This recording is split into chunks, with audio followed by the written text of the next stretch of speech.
Welcome back to the Rally Room. We have reincarnated the podcast as the Rally Room, formerly known as the Ridcast. We're excited to bring this back. Everyone's back from the summer. I'm Isaac Hunter, kind of a washed-up dog in the door-to-door space. I'm not even in the door-to-door. I'm not knocking doors anymore, but still heavily involved with everything in the door-to-door space. We got a special guest on who's been on a few times. He's my brother, the one and only Sam and Hunter. Welcome back, bro. Appreciate it, brother. I think I said Sam and Hunter. I think you did. Which is kind of ironic because we do have an older brother named Hunter, but he unfortunately isn't here with us today. Not at all. But we're going to get right into this because for a few reasons, I feel like you have made a big impact on the industry. And I think one of the big things was getting an Instagram rolling. So let's talk about that for a sec, just because I remember you called me and you're just like, dude, I kind of have this idea. So yeah, talk to me about that for a sec, where that kind of came from and what's kind of sprouted from that. Yeah. I always had a lot of people tell me to like post content on my Instagram or like raw videos or just sales tips. And I never really wanted to, because I never really wanted to be that guy that did that. And then throughout this summer, well, before the summer started, I kind of like thought about doing it.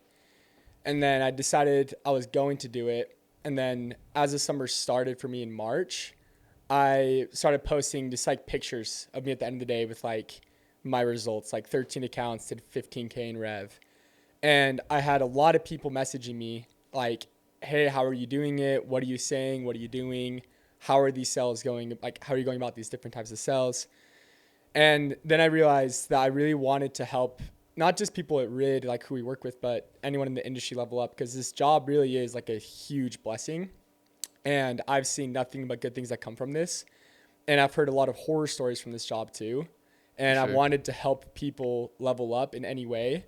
So that's why I was posting just raw content of me knocking doors out there for free, just to, I guess, inevitably just give people as much information as possible on how I'm doing it in a clean, ethical manner. And also to prove that not all Golden Door reps are like liars or scammers. I'm not saying any of them are, but it's a pretty known thing, or like a misconception to sell at that high of level with that much volume. It's like you have to lie and cheat. And I wanted to prove to people like you can be probably the most honest person in the industry and still sell high volume. Well, that's what I get when I look at your Instagram, and that's what you're trying to bring to the table, is that you can sell at high volume, you can sell ethical accounts, you can sell clean accounts, you can have good attrition or good retention, and do it well, do it the right way, and you're showing people how to do that. And it's crazy how much traction it has got. I remember you called me, midway through the summer, and you're like, dude, I can't keep up with this. Like, my goal right now is to hit $1 million in revenue. And, I've got all this on the back end of things going on too. And I offered to be your social media manager just because I'm sitting in the office. Well, dude, it was crazy. Twiddling my thumbs. We always say like on the doors, don't be distracted, don't message people, don't DM people or anything. And dude, I was just getting constant DMs, and I knew if I wasn't messaging them back immediately throughout the day, I wasn't ever going to get back to them, because I had, not in like a boastful way or anything, but I had hundreds of people messaging me, asking me for advice, or to say, hey, I want to potentially work with you, or hey, I want you to train me on switchovers. What do you say? What do you do? And I just couldn't get back to people, and I felt bad that I never was able to get back to a lot of them. But it was crazy. I mean, I wasn't really expecting to get a lot of traction. It's still tiny. Like, I'm not saying it's huge. It's so small.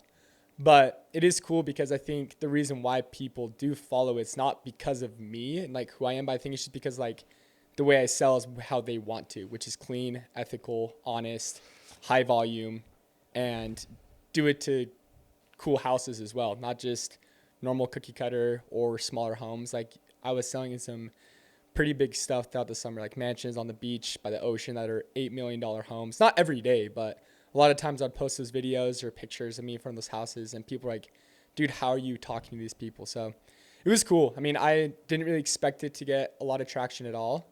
And again, it's not huge, but it did get a lot more, I guess, responses and activity than I was expecting to. Yeah, you're getting hundreds of messages from people. Yeah. And the thing I think people appreciate is just like you're actually providing value. It's no longer about like clout. It's like, let's do this the right way, because at the end of the day, that's what gets people paid. Yeah. Not the flex. And I want to talk about that for a little bit too, because things have changed for you over the last few years. And like, you know, let's jump back to like Charlotte, you know, a couple years ago, and you had a massive mind shift where really you started knocking on a much wealthier demographic, because beforehand, and I think this is like a industry kind of like bled in thing that a lot of people do, where it's just like, I sell higher volume in lower income areas, which might be true. Maybe they like to talk to you a little bit more, you know, naturally higher demographic, and, you know, people generally tend to value their time, right? But you did $1 million in revenue this year. You surpassed any goal you had previously, or, you know, any goal you had hit previously, and you did it in high income area the entire summer. Mm-hmm. So talk about like the shift that you made and how you're able to do that, because I feel like a lot of people, for lack of better words, shit themselves when they get into higher income stuff, just because they don't know how to do it. It's a different sell. Dude, I'll be the first to say, like, I was like really intimidated and scared to go knocking that kind of stuff. Like, this last summer I hit $1 million, but the year before that I hit $702,000 in revenue, and my goal was $1 million. So I fell way short. Obviously, it's a really good summer, and I still did Golden Door and was the top rep, but I was way short of my goal. You were hungry too. You were pissed. Yeah, I was upset. I didn't go into the office for 3 months because I was embarrassed, which is weird. Like, it's like, sounds dumb to say that. Like, not a lot of people might like get that or might think I'm exaggerating, but I really was like embarrassed coming home from the summer, because I told everyone I was getting my goal, and every year in this job, I've always hit my goal. Like, there's never been a year I'd never hit it, except for 2 years ago. And at the end, towards the end of the summer, is like, I hit Golden Door August 16th, and I was way far away from hitting $1 million. So I knew I wasn't getting $1 million, but I was going to stay out for another month, because I promised a couple of kids on the team I would stay out there with them. So that last month, I just promised myself, dude, no matter what, just go into rich stuff. And if you get one deal, you get one deal. If you get 10, you get 10. But you just need to learn how to do this. So what I did is I sacrificed probably like 3 weeks of just going into just wealthy neighborhoods. And when I mean wealthy, I don't mean like just nicer homes. I mean like NFL player. I sold an NFL player. Yeah, I literally sold an NFL player, and I sold many CEOs and entrepreneurs that owned their own business that were multi-million-dollar businesses. And I didn't do amazing. I mean, the best day I had was $9K. But that summer I was averaging probably like 7 to 8K a day. But those 3 weeks I was probably averaging like 4K. But the reason why I did it is because I knew if I wanted to have the biggest return of my investment of knocking doors, it was to knock wealthier stuff. Because can I go out there and sell in more lower income stuff, middle class stuff, and sell 10 to 12 accounts? Yes. But where's the biggest return on my investment? Like, I'm not going to get as much money knocking in there as I would with wealthier stuff. And another thing I wanted to think about too is who were the people I was talking to. Not saying everyone does this, but when people knock in lower income stuff, they are low income for a reason, because they spend money, and they spend money when they don't have money. And what that does is they end up buying things that they don't know they can't afford, which is pest control. And then second, most people that are lower income don't really keep up with their home. There's a lot of bugs in there. So yeah, they need it and they want it. So you think you're selling like a really good, clean account, and you might be, but it's just the type of people you want to work with that are able to afford it and actually see the value for how much they're paying for it. Yeah. So I would rather go into wealthy stuff and sell 4 accounts at a 1,300 CV compared to lower income stuff, sell 7 accounts at 1,000 CV, which is still a really good day, but who knows how many of those accounts are going to stick. And that's my biggest thing I wanted to have at the end of summer was really good attrition or retention. Yeah, and that's the thing is you're selling CEOs, people who care about their well-being, care about their lives, care about paying their bills, or you're selling Bojangles collections warriors is what we like to call them. So let's zoom out for a quick second, because going back to like your Instagram page, the things that are kind of going for you and working well for you.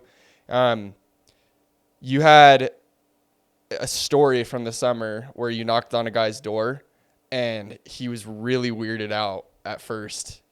You know what story I'm talking about? Yeah. And he was acting all weird with you. He did end up going to sell this man, I think. Yeah, I did. So I knocked this guy's door and he was smiling at me like right off the get-go. And I was like, that's like when someone smiles at you that kind of way early on, he was kind of like this. Yeah, he's just like the Joker. There's like three things it means. Either one, he's incels, and he's like, and two, it was weird. He asked you, "Want to know how I got these scars?" We gotta cut that. We're cutting that. But one, when someone opens the door and they're like smiling at you, it's not really because they're happy to see you. It probably indicates three things. One, they're incels and they're excited to hear your little pitch. Two, they've done door-to-door specifically. Or three, someone knocked their door recently for pest control. That's usually what I think. So knock this guy's door. He comes out just smiling, just smirking at me. I was like, okay, dude, someone's probably knocked his door recently. Because I was in a saturated market at the time. And just like mid-pitch, I just like stopped. He gave me a few smoke screens. I just stopped. I said, yo, has someone knocked your door recently? Because he was just smiling at me the whole time. It's kind of like frustrating me. I was like, dude, stop looking at me like that, bro. He kept smiling. And he's like, no. I'm like, no one's knocked your door for pest control? He's like, you're the first person. I'm like, all right, cool. And I just kept going through my thing. And he's just still smiling even more at this point. And I was like, dude, this guy's going to get whacked. Like, what is he doing at me? And then I just stopped. I'm like, yo, dude, like, are you in sales? He's like, no. I'm like, why are you smiling at me like this whole time, dude? He starts laughing. He's like, what are you talking about, dude? I'm like, yeah, I don't know. Never mind. Anyways, I just Didn't kept going he ask through you it. if you were recording? No, not yet. So I keep going through my thing and I go to close him. And then I already qualified him as the decision maker. Like I said, hey, is it more your department to make decisions for yourself or is it someone else? He's like, oh, no, it's my decision. I'm like, cool. So you're the one in charge? He's like, yeah, I'm the one in charge. My wife doesn't care about this stuff. She just wants the bugs gone. He literally said that. I was like, all right, bet. So at the very end, I close him. He's like, yeah, dude, it sounds good. I just need to talk to my wife. And he's smiling. I'm like, dude, no, you don't, bro. Like, you're just messing with me. You're in sales, aren't you? And he's like, I am, but I'm not messing with you. I got to talk to my wife. And he's like shrugging, like kind of like smiling. I'm like, dude, no, you don't. Like, what's going on? Like, let's just get this done. You need it. Let's just get it done. And I never do that, but I just knew he was like kind of bull crapping me. Like, I just knew he was just lying. And he's like, are you recording me? I'm like, what? He's like, are you recording this conversation? I'm like, no. And I'm like, do you want me to? I could pull out my phone real quick, get a quick recording of us. And he like laughed. He was super chill about it. And he's like, dude, look at this. And he shows me his phone, goes on his Instagram, goes to his saved videos. And he had 3 of my videos saved, like right in a row. He's like, is this you? I'm like, yo, how'd you see this? And he's like, it was on my For You page. I'm like, are you in sales? He's like, yeah, I sell liquor. He's like, I thought your content was sweet, dude. I'm like, it's crazy. He's like, yeah, I'll buy it from you. Just give me the cheapest price. So I hooked him up. But it was weird, dude. Like, I felt so uncomfortable, but he was super chill about it. Well, that's what's cool, again, with what you're doing with your account. And so kind of just to zoom out for a second, because I'm sure we are going to get some people on here that are in the industry and those that aren't. And so just to zoom out and talking about door-to-door for a second, like we're back from the summer. And for those that are in the industry, I did door-to-door for 5 years, and I remember by the time the summer was over, I was so done. You know, you're going so hard in pest control specifically for 4 months out of the year, and that's kind of what you know the door-to-door industry preaches is you can work really hard, and then you can have the rest of the year, 8 months to take some time off. And I think we need to maybe stray away from that a little bit too, especially if you want to do really well in this industry. This is a year-round job. Just the way you're working changes, right? The summertime is where you make your money, and then the off season is like the season to prep. There's the harvest, and then you got to sow. So, but by the end of the summer, I know a lot of people are just so done, right? And it's always a matter of just like, oh man, I don't know if I can do that again. I put myself through a lot. And then there's going to be people that hear this and probably wonder why door-to-door is important. So what has door-to-door done for you? Because I'm sure, coming out of high school, being a D1 athlete, playing soccer, door-to-door was not on your mind at all. So I guess what has door-to-door done for you, and why has the industry, been so important for you? Door to door for me, it's obviously helped me out a lot financially. And I think any job, if you do really good at it, that's a commission based job only. Because a 9 to 5 job, you could do really good at it, but you still you're capped. But any sales job, whether it's doing door to door sales or phone sales, like the money's really great if you do really good. But I think the biggest thing with me that I've learned is like, I would say two things is one, like the way I communicate with people is a lot different. I'm not the best at it, but I feel like I've improved a lot with like maybe vocabulary, but more so just being able to read people and situations, which goes hand in hand with like everything, not just in door to door sales when I'm talking to someone about bugs, but it goes hand in hand when I'm talking to other people I work with, when I'm helping other people get into the industry, or when I hop on a call with the kids' parents that I have to like explain to them how door to door works, and just being able to read them. It's all come from door to door sales, and it's a skill that anyone can develop. Is how to communicate more efficiently and effectively, and how to read situations and people more effectively. Not in a weird way, but just to be able to know how to navigate situations. And then second thing I would say is it's really helped me callous my mind with negative situations and also turn negative situations into positive situations like every single time. And I feel like that's one thing that I think is really important. I guess in life in general, but mainly for door to door specifically, because that's obviously what we're talking about, is any situation you're given is try to find a way to make it positive. Whether it's a rainy day, you're like, oh, dude, it's raining, it's cold, I don't want to do this. First thing I think of is I'd rather sell in the rain when it's colder than when it's hot. I can wear pants and a coat and I'm chilling all day. Yeah, maybe bugs aren't out as much, but you don't really need to sell them on having issues with bugs. You just need to sell them on yourself. And that's one thing that really changed this year is like, okay, negative, oh, it's raining, it sucks. Like, I don't want to go out there today. But positive, I'm still myself. I can try and get people to like me and the product I'm selling because no one buys the product, they buy the salesman. So I think the two biggest things I would say for people getting into the industry, what door to door has done for me that can do for anyone else, is help them with communication skills and reading situations. And then it can also really help you just focusing on the positives in life. Yeah. So I do want to give like a quick unpaid sponsored ad. Right now, you can buy monster cans for double XP on Call of Duty. Emphasis on double XP. You can also get an outfit. It's of a chick wearing like a monster bike suit. Anyways, do you think your communication skills have helped with your Xbox game chat with the 8-year-olds? PS5, and if anyone wants to play some Warzone with me, it's Linguini Pisquini. Yeah, I don't know why you swapped from Xbox to PlayStation. You were a lifelong Well, I still have both. Xbox. I have both. It's like Elon Musk. Dude, there's one swapping parties. in the summer. I didn't have my Xbox with me, so one night I was like, I want to go buy a PS5, so I just bought it like with 5 minutes before closing. I just went and sent it, and that's why I have both. So Xbox is still goated though. But no, back to the second thing. So again, to like recap that, door-to-door sales has helped your communication skills.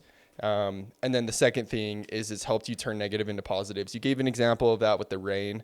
But I want to dive into that a little bit more because what happens with door-to-door, going back to like the 4 months of the grind of working really, really hard, 4, 5, 6 months, however long you're out there, or if you're doing solar or security, you're doing blitzes year round, you know, it can be hard dealing with a lot of that rejection, learning how to cope with that. One thing that Sam is really like kind of clung on to, and I talk to Sam throughout the summer all the time, just to kind of keep tabs on him and check in on how he's doing, is the dark side and talking about Tim Grover. And I remember this summer specifically when you hit $1 million in revenue, which I don't know. How many people did that this year? Probably less than 5. No, there's probably around, I think there's around like 10 to 12 people that hit $1 million this year. Awesome. Which I didn't know about until like a week ago, actually, which I think is dope. That's cool. I don't know how many of those have 15% attrition or less, but yeah, I don't either. We'll see with the new door-to-door experts. Maybe 50 revenue. 50%. Cut that out, please. But no, I remember talking to you near the end of the summer, and you're like, dude, I feel like I've unlocked the dark side. and like I'm like stoked. You reached a point where you were capped and you were like ready to come home. I remember having conversations with you about that, but then like not even like a day or two later, you're just like, dude, I just want to go knock. So Yeah. talk to me about that, just because I feel like a lot of people cut themselves short in this industry because they can't finish strong, which frankly is me. I definitely found myself on some park benches near the end of some summers. Avoid those at all costs. No, I mean, I think if anyone has read that book or has heard about the dark side in some sort of like training or anything, it's essentially him just talking about how you have to go to like a very deep, dark spot in your mind to where nothing else matters. You're just so obsessed with like whatever you're trying to hit, whatever goal it is, that you have to get it no matter what. And then whether it's sacrificing really important things to be able to get there, like you just have to get there. But I mean, not to bring it up again, but I think the biggest thing I realized with the dark side, I guess talking about that, is like in every single situation you have to turn negatives into positives. So in a more in-depth example with like a door-to-door situation, you knock on someone's door, this old guy opens up. He's been with his pest control company for 40 years, longer than you've been alive. When you hear that, oh, I've been with my guy for 40 years, the first initial reaction to every salesman was like, dude, I do not want to talk to this guy. I want to leave. I want to go to the next door and just find someone else. But a way to turn that negative thought into a positive thought is like, dude, this guy's been with his company for 40 years. He's loyal. He loves what he's getting. He likes working with people. How much more excited is he going to be with getting a premium service, having communication with me as well?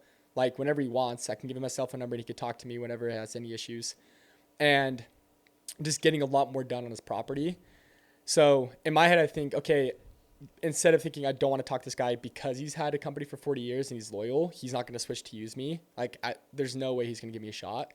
I like to think, dude, this poor guy has been using this company for 40 years and he hasn't even experienced what we have to offer.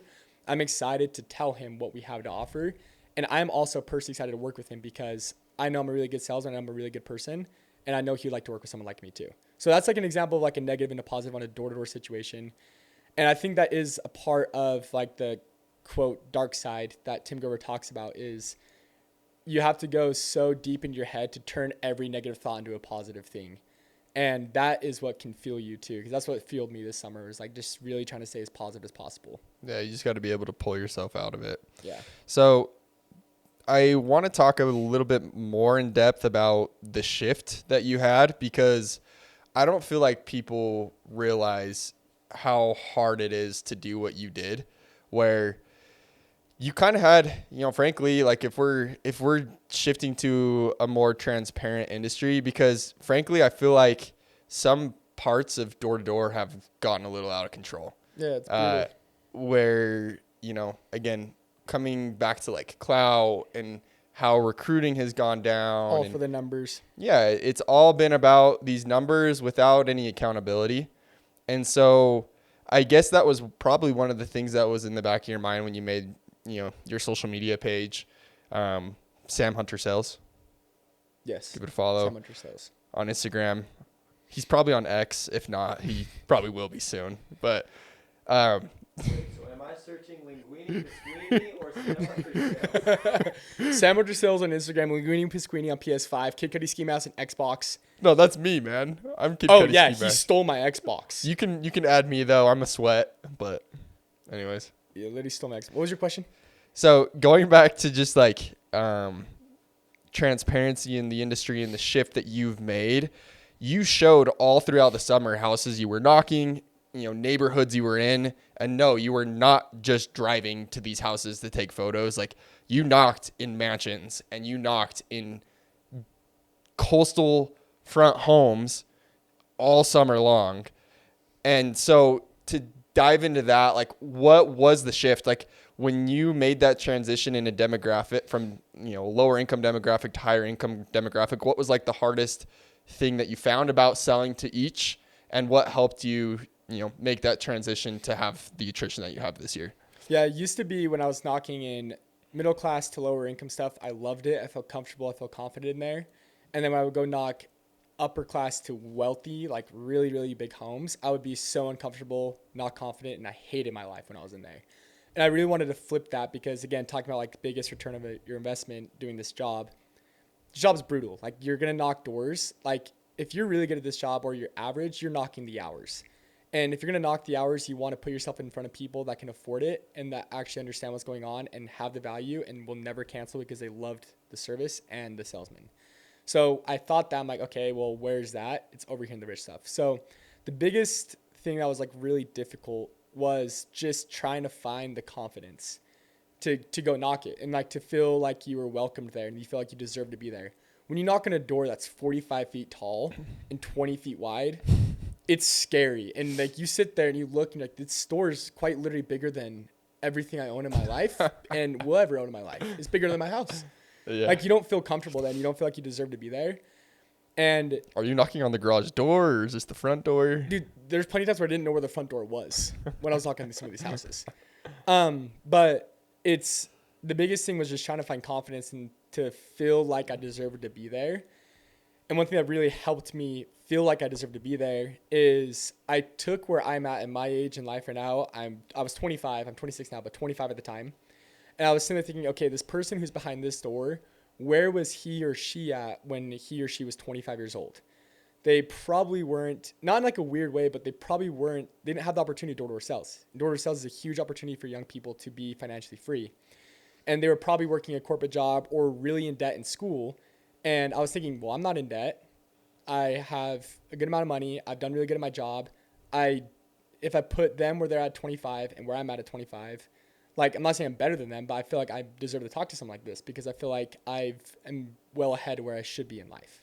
So that really helped me like gain the confidence and I don't know if it's like self-worth, but like the feelings of like, okay, I deserve to be here, which I think that was the biggest thing, like biggest struggle for me was trying to find that. It's confidence. Yeah. The confidence to knock those bigger doors and those people that own businesses.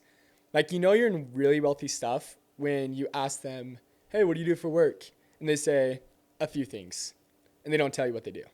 And it's typically because they end up owning a business and you get their name, then you Google them after. Humble. Yeah. Yeah, they're humble and they just don't really want to tell people their life.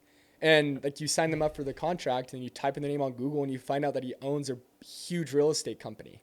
And you're just like, holy crap, this guy owns like a multi-million-dollar real estate business out in Florida or whatever it is. So that's probably the biggest struggle. And I think the reason why I wanted to make the shift to go to it is, again, I wanted to prove to people that if you're selling at high volume, you don't have to sell in lower income stuff or middle class stuff. Like you can sell high volume and wealthy stuff and anyone can really do it. Well, from personal experience, I had like the opposite shift and it was during Chicago summer where I personally only knocked high income stuff. And it was a bloodbath there where it was like, there were so many companies, massive market. By the end of the summer, it had just been hounded on. And maybe I had a bad attitude about it, but frankly, our team had kind of shifted to knocking lower income stuff. And I remember the first day where I conceded and I was just like, I have no choice but to go knock weed thins boxes. Houses that are 700 square feet and may or may not have a front porch. Shout out. No, only carport. Shout out Sock Village. But I remember I drove to my neighborhood and the same feeling a lot of people get when they knock in high income stuff is what I had when I went to the low income stuff. Yeah. And I, for the first time, had anxiety and I could not get out of my car for like 2 hours. I proceeded to have like a 6-day that day and it probably wrecked my attrition for the last month because I, knocked some lower income stuff. But the reason I bring that up is the same feeling you have if you do like knocking low income stuff. If you do what Sam did, he took some time where he sacrificed 3 weeks of his life to figure it out at the end of his summer, 2 summers ago, to figure it out. He probably sold a little bit less than he normally would have had he'd stuck in the same stuff. But then you took that into the next summer and catapulted that into $1 million summer. Yeah, I sold a lot less. I think my average week 2 summers ago was probably 35 to 40K, and I did 50K in 3 weeks. So my average week was roughly what I did in 3 weeks. So I did a lot less, but that 3-week time span where I did 50K was like the best part of my career because now it's helped me, kind of like we said, propel me to go into these bigger stuff with momentum and confidence, and like feel like I deserve to be there.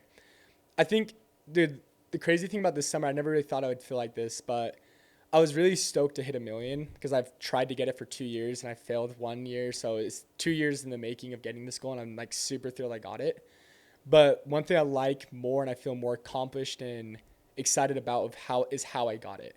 And it's not like getting the number of 1 million, it was how I got there. And the two biggest things that stick out to me that I really, really am proud of that I think everyone should start implementing into their own selves is one, knocking in nicer stuff. Like I think that's what everyone should do.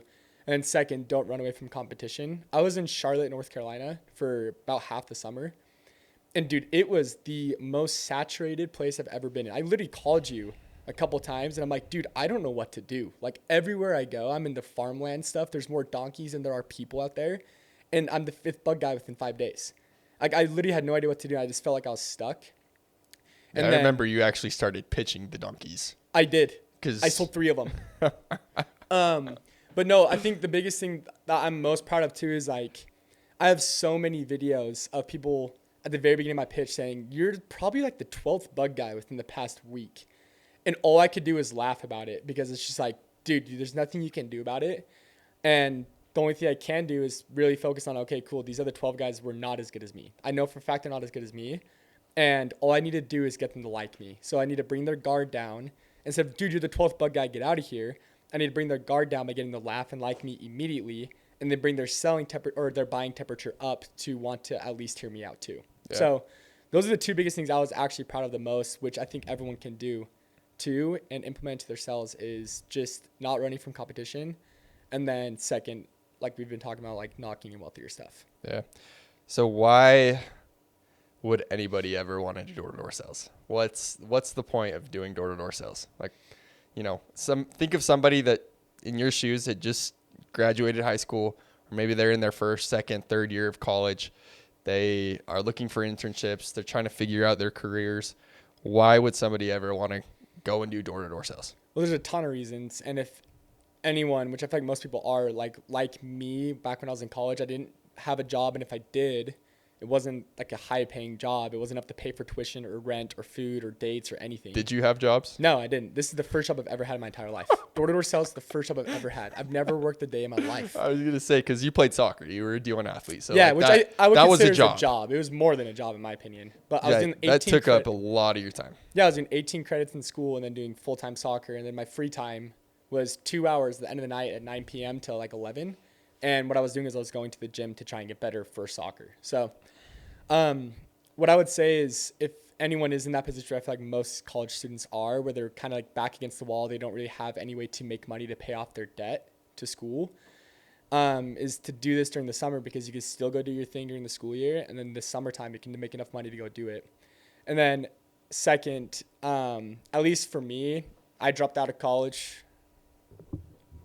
I'm not successful, Mom. I apologize.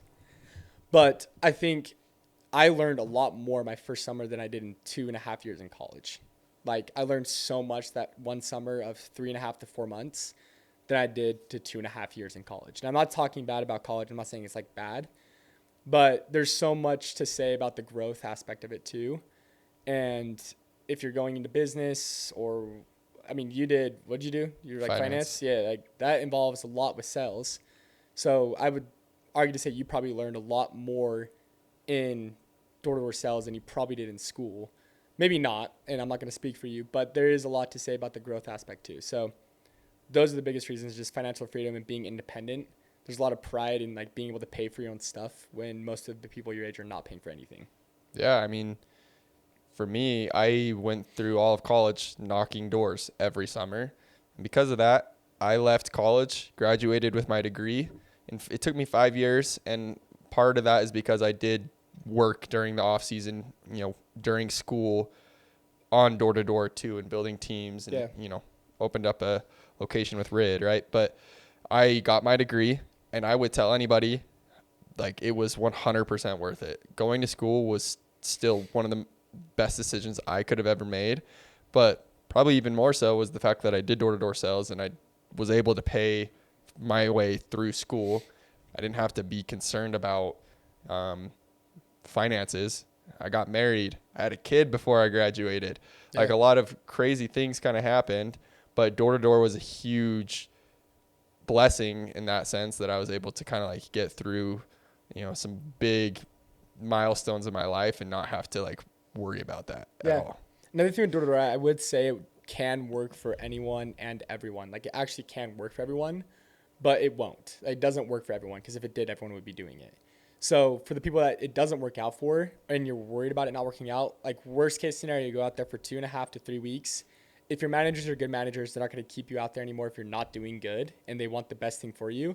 They'll send you home. And worst case scenario, you learned a lot through the training process. You learned a lot about knocking doors and being able to overcome the fear of initial cold contacting. And which they made no money.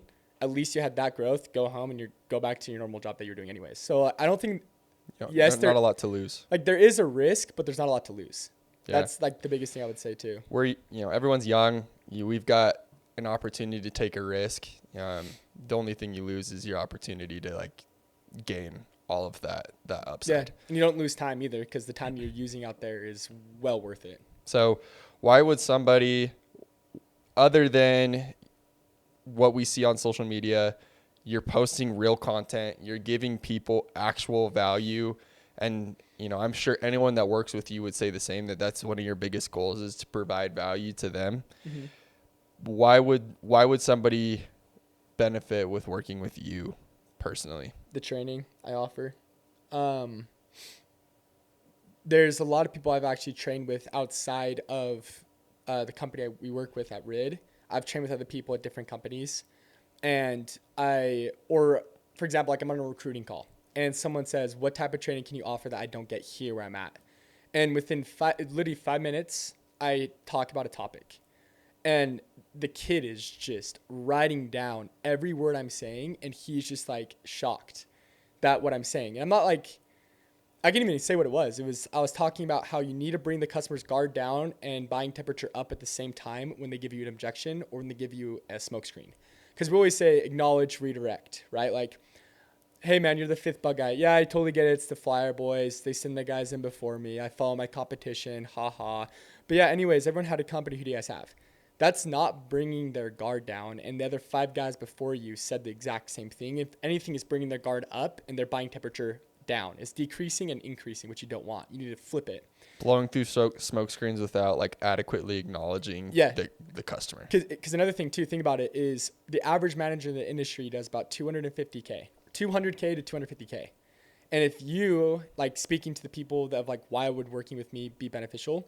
If you have a manager that's doing 200 to 250K, it's not bad. That's really good. It's average, right? It's really good. They make really good money. They make 6 figures.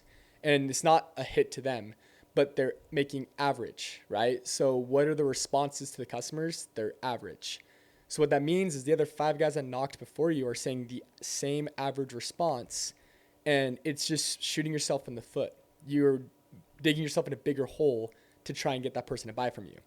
So what I do that's different, instead of saying the classic phrase like, I'm like you're the 5th bug guy here, and you say, yeah, they send I follow my competition, or yeah, at least I'm better looking. Like, those phrases, I avoid them. I say, 5th, I'm at least the 12th, dude. Like, you've gotten lucky. How the hell did you avoid the other 7 people? And they laugh immediately. And then it brings their guard down, and I say, okay, I don't want to be like the other 5 guys. Okay, all I want to do is see if it works for you. If it does, cool. Like, if it doesn't, I don't really care. I've helped out a lot of people. I don't need it. I just want to see if I can help you out.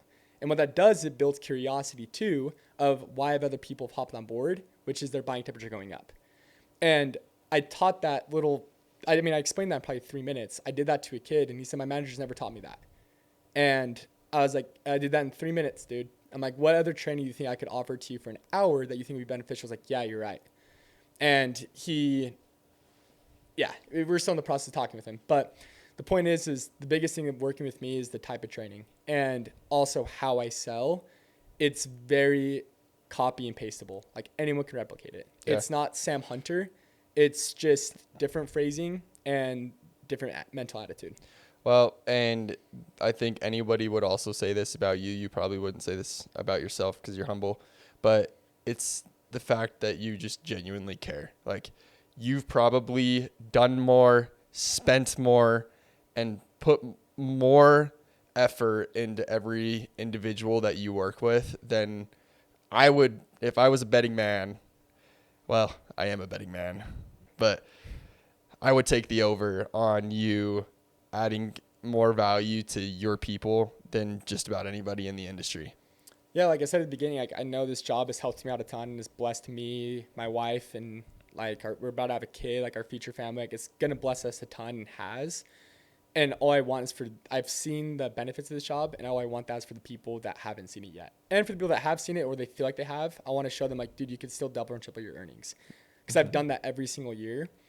And I'm not any different than anyone else. And I want to prove to people like, dude, the type of training I offer, it's a literally copy and paste manual that all you have to do is say, okay, cool, I want to do this, or pick a few things that I do. And that's why I care so much, because I know like what this job has done for me, and I want that for everyone else that is like in this industry. Cause that's why I post free content. It was literally it wasn't even for recruiting. Like my little Instagram page I created, it was just to give free content out to people to help people level up. That was my intent. Well, and that's what's come back tenfold. Correct. Now it's turned into a recruiting platform, which I didn't even like mean for it to do. It was just so many people were DMing me, hey, how do you do this? I was like, I'll just post a video in a week, bro. And they're like, okay, bet, I'll wait for it. And I posted a video like, dude, I want more.